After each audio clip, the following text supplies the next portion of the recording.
Assalamualaikum Ustaz. Waalaikumsalam warahmatullahi wabarakatuh. Ini belum saya baca. Jika kita berobat ke tempat semacam Pak Haji, mungkin Anda, bukan kita. Saya tidak ikut. Oke.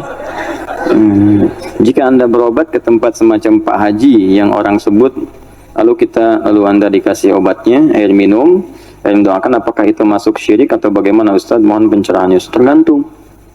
Tergantung. Jika Anda minta doa, tabarruk dengan doa itu wasilah supaya mohon berdoa, didoakan kepada Allah. Anda bisa berdoa sendiri, minta, ya, dan bisa saling mendoakan. Nabi kadang saling mendoakan dengan sahabat, doakan. Bahkan Nabi minta dibacakan oleh Abdullah bin Mas'ud Al-Quran. Abdullah bin Mas'ud datang sini, coba bacakan surat ini. Kata Abdullah bin Mas'ud, ya Rasulullah, Anda kan yang Nabi, tapi saya ingin mendengar bacaanmu. Sesama sahabat saling mendoakan, biasa, saling ketemu, doakan, itu biasa. Dan boleh, adabnya boleh. Anda ketemu ulama, minta doa. Dulu kami begitu, bertemu ulama minta doa, Syekh doakan kami, doa kami. Sekarang agak beda, orang ketemu Ustaz minta foto. Ketemu ulama minta selfie deh. Lengkapilah dengan doa yang ditempatkan di hati, itu doanya. Ya, doanya, minta doa kebaikan. Nah, boleh Anda silakan kalau datang. Itu dalilnya diantaranya Quran surah ke-5 tadi, ayat 35. Ya ayyuhalladzina amanu taqullaha wabtaghu ilaihil wasilah. Hai orang-orang beriman, tingkatkan takwamu kepada Allah dan cari wasilah untuk mendekat kepada Allah. Apa diantaranya? Kisah yang paling tepat untuk menjawab ini adalah tentang Al-Fatihah itu. Jadi ada seorang yang sakit tadi, ya, kepala suku di Arab, sakit kemudian zaman itu, lalu dia minta kepada para sahabat, ngutus ajudannya, ya, untuk bertanya, ada nggak yang bisa menyembuhkan? Kata sahabat, Allah yang sembuhkan. Datang didoakan dengan baca Al-Fatihah. Itu kan paling gampang. Ketika didoakan itu dengan baca Al-Fatihah, sembuh. Saat sembuh itu dikasihlah kemudian kambing beberapa ekor.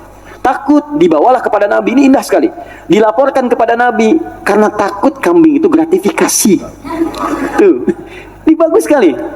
Jadi takut nih, saya takut salah nih, dibawa ke Nabi. Nabi, tadi ada orang sakit, terus minta bantuan. Saya ingat ajaran Anda, baca Al-Fatihah, saya bacakan. Habis itu dikasih kambing begini. Nabi langsung senyum, ketawa, tabassama dhahikan. Gitu ya, kurang lebih. Kata Nabi, tahu dari mana engkau Al-Fatihah bisa punya manfaat seperti itu?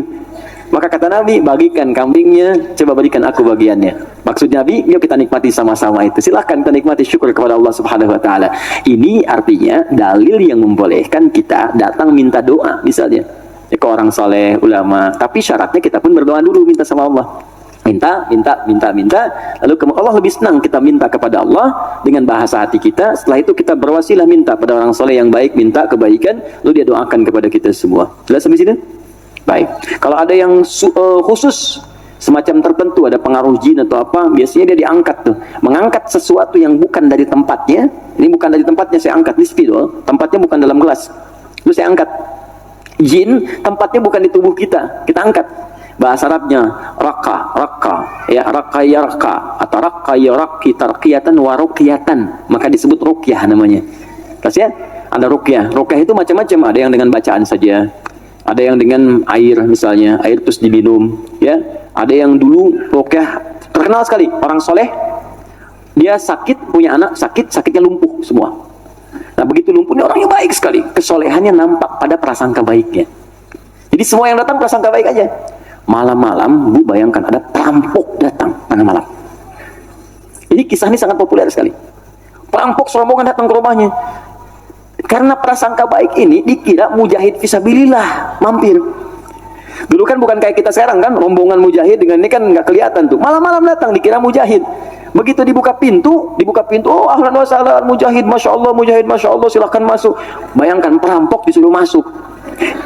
Disebut mujahid fisabilillah, datang. Akhirnya apa yang terjadi? Silahkan, duduk dulu, istirahat dulu, mandi dulu. Dimintalah berwudu semua. Tolong para mujahid silakan berwudu dulu. Ya, wudu supaya apa? Salah satunya, ternyata di bawah keran itu dia simpan bejana untuk menampung air wudu mereka. Ini kisah nyata, benar terjadi. Jadi bukan rekaan, ini kisah nyata sampai riwayat kepada kita dan valid riwayatnya. Jadi orang-orang salaf dulu. Jadi begitu air wudunya tumpah ke situ, dan dia melihat orang-orang perampok tadi, kok ada anak ini nggak bangun. Ya kata mereka ke bapak tadi, ini siapa? Ini anak saya, dia kena lumpuh katanya. Oh gitu, udah duduk, dijamu dengan makan semua. Udah rapi, suruh wudu, makan, pulanglah mereka. Nah, begitu pulang, ini yang menarik. Beberapa pekan kemudian, datang lagi.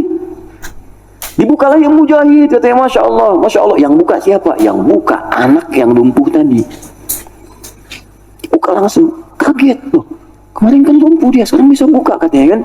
Lalu bapaknya keluar, nyambut lagi, mujahid, Masya Allah, Masya Allah. Kami meraih keberkahan dari jihad Anda, jihad Anda bayangkan. Karena positif thinking ya. Bertanya, ini kenapa bisa sembuh? Air wudhu, masih ingat gak air wudhu yang pernah engkau pakai itu dalam wudhu itu? Saya mandikan kepada anak saya, dengan izin Allah sembuh dia. Perhatikan ketika seorang berprasangka baik kepada Allah Subhanahu wa Ta'ala, akan berubah segalanya. Lalu perampok tadi kemudian terjatuh semuanya, nangis tersungkur, sujud di hadapan Allah Subhanahu wa Ta'ala, nangis tobat di situ. Sebetulnya kami bukan mujahid, kami perampok katanya.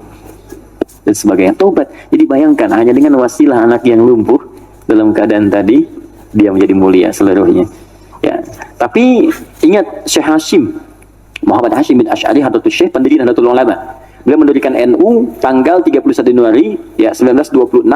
Itu beliau dirikan NU, punya kitab 19 kitab. Di kitab kedua namanya Risalah Ahlus Sunnah wal Jamaah. Di halaman yang ke-12 paling kiri sebelah bawah. Ya, itu beliau sampaikan begini. Hati-hati. Wa minhum al-abahiyuna, hati-hati ada aliran yang menyimpang di tanah Jawa. Itu diungkapkan di tahun 1333 Hijrah. Sekarang 1431. Sudah berapa tahun? Ya kurang lebih 100 tahun lah ya. Kurang lebih 100 tahun. Kata beliau, ada aliran Abahiyun. Siapa itu? Tokohnya itu ahli zikir. Zikir. Tapi cara zikirnya melahirkan kesimpulan yang menyimpang. Apa kesimpulannya? Kalau sudah dekat dengan Allah, fala yantabiqu alaina al-amru wan nahyu. Kalau sudah merasa dekat dengan Allah dengan zikirnya, maka sudah tidak berlaku lagi perintah dan larangan. Di salat sudah nggak berlaku lagi karena salat itu masih latihan. Kalau zikir sudah dekat dengan Allah, nggak usah salat lagi. Maka kalau Anda menemukan yang seperti ini, kata beliau, jauhi, karena itu mengajak pada kesesatan. Anda datang tiba-tiba, ya mungkin panggilannya kiai kan? Ya pakai jubah lebih lebar daripada Batman. Kadang-kadang kan tertukar lah sekarang. Sekarang atribut kiai dengan dukun itu disama-samain, dan susah itu kan. Pakai. Datang, Anda konsultasi, nanya, Anda nggak tahu, karena nggak tahu itu. Tiba-tiba waktu zuhur tiba, Allahu Akbar, Anda tanya, Pak Yai kok nggak sholat dulu kita? Ada ini. Kalau Pak Yai fisiknya di sini, rohnya sedang sholat. Kalau yang seperti itu tandanya dukun, tinggalkan, jauhi. Ya. Kata beliau disebut sesat, kata beliau ya.